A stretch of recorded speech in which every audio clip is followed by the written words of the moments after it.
क्योंकि जब हम लोग यहाँ पर पहले जब हाइकिंग के लिए आते थे तो हमें यही मुश्किलात का सामना करना पड़ता था, ना कोई जगह साए के लिए, ना बैठने के लिए साया था, थोड़ा रिलैक्स हो सके। चीज़ें देखे तो मुझे मेरे दोस्तों को यही ख्याल आया कि क्यों ना हम लोग दरख्त लगाना शुरू करें।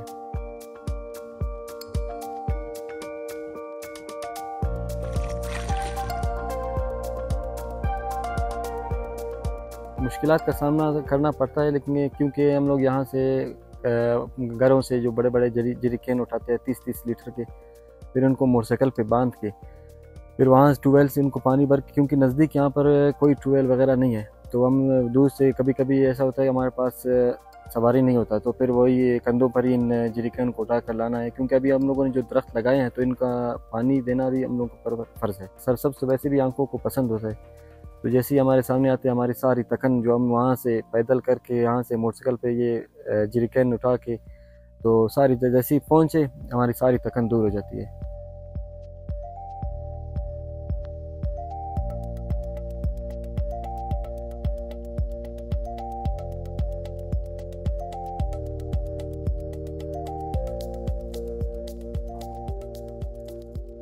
अभी जो हम लोग इधर आ रहे हैं बहुत अच्छा लग रहा है, सरसब्ज साये में बैठते पिकनिक बनाते। पहले इधर कुछ नहीं हुआ करता था, अभी देखो दरख्त बन गए, साये बन गए, हर कोई अपने फैमिली के साथ आता है, इधर पिकनिक मनाता है।